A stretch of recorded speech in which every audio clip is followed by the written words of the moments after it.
This is a type of empanada from Argentina with a beef filling that has hard-boiled egg and green olive in it. The home-style version of these is quite simple, being just ground beef seasoned primarily with cumin and smoked paprika. But the best quality empanadas in Argentina are made with steak, not ground meat. It's coated with a dry rub and cooked slowly. The flavor of the meat that I'm showing you here is something that really stands out. It's nothing like the other empanadas you probably had. And although there are a few steps, it really isn't difficult. I have the seasonings assembled: 1½ teaspoons of salt, 1½ teaspoons of finely ground black pepper, 1½ teaspoons of cumin seeds whole, ½ teaspoon of crushed red pepper flakes, and 2 teaspoons of pimenton, using a Spanish smoked paprika. We'll give this a little mix first just to help it out. Then we've got the meat. Now I'm using a piece of meat here. It's like a scrap. If you buy a primal cut and you're cutting ribeye steaks, you get pieces like this. There's no real name for this cut. Entrecôte. It's a sort of entrecôte, but it's kind of a scrap off of the end. So you're going to cook this well, and then we'll begin browning it.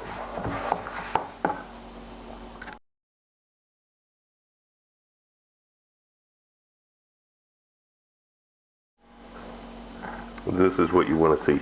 The meat is very heavily seasoned. Right? There's no seasoning left in the bottom of the bowl. It's all on the meat. A little bit of oil in here to get it started. Pan's very hot already.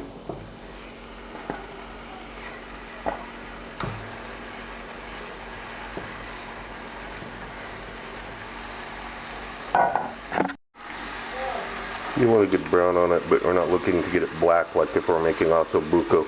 You know, also don't want to burn the spices that are on there, especially since the pepper is ground fairly fine. It'll burn easily, so keep an eye on it. You want to get good brown on the outside, but don't go crazy. After you've got the meat satisfactorily browned, you deglaze the pan with the red wine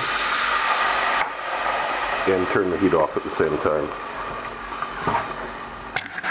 Just let this sit for a couple of minutes to boil off some of the alcohol.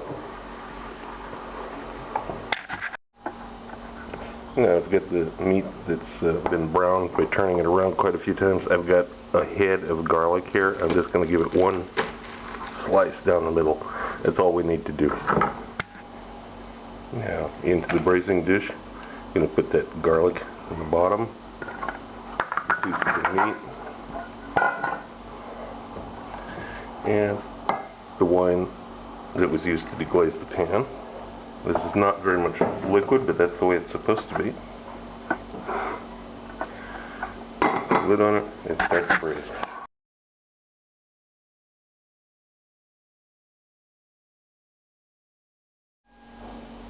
The chimichurri sauce should be made a day ahead of time because it takes a little while for it to kind of settle in in the refrigerator. So we've got ½ a cup of cilantro, about ¼ of a cup of parsley, a couple of cloves of garlic. I gave them a rough chop, about 15 grams of red onion or shallot, 45 milliliters of red wine vinegar, a tablespoon of dried oregano. You can use fresh oregano. Believe it or not, dried is actually better for this.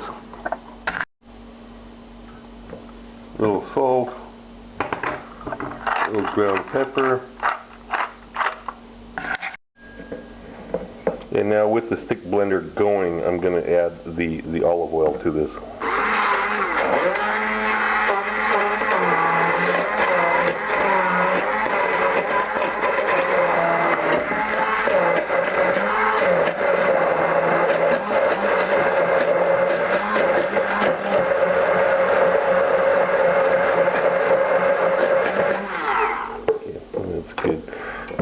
Scrape it out into a container, put it in the refrigerator, and let it rest overnight.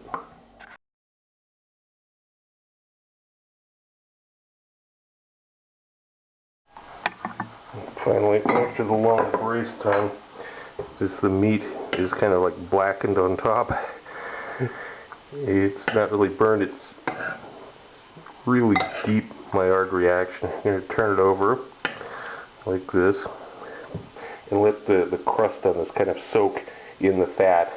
I'm not going to put it back in the oven, just going to leave it sit like this for a little while.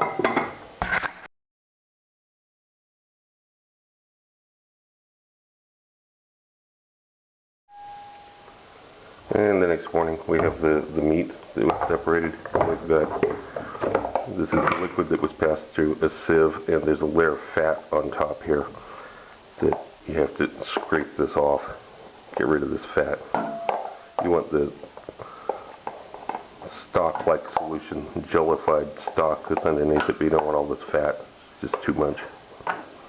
Now into the food processor bowl, we're going to put this chilled meat, about 45 grams coarsely chopped onion, and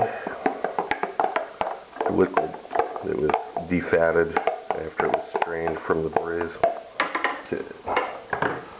Meat's cold because it came out of the refrigerator, so you might need to break it up a little bit to get it started. Okay.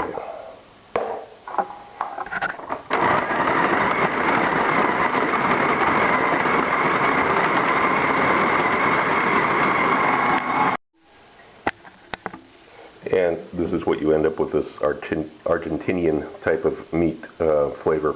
And this goes in with green olives and hard-boiled egg into the empanadas for a traditional taste. You could also just use it straight.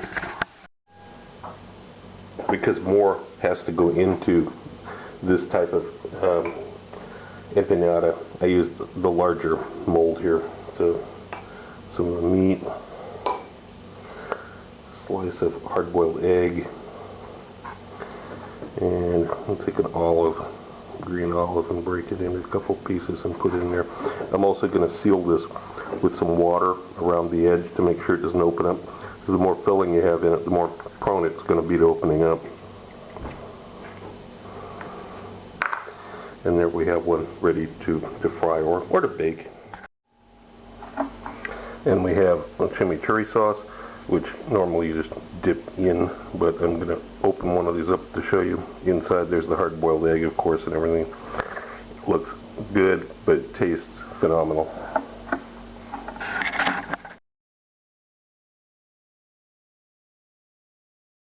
If you like my videos, look for my cookbook available on Amazon, Barnes & Noble, and other internet book sites. Also look for my cocktail book, Cocktails of the South Pacific and Beyond, Advanced Mixology, available through Amazon online.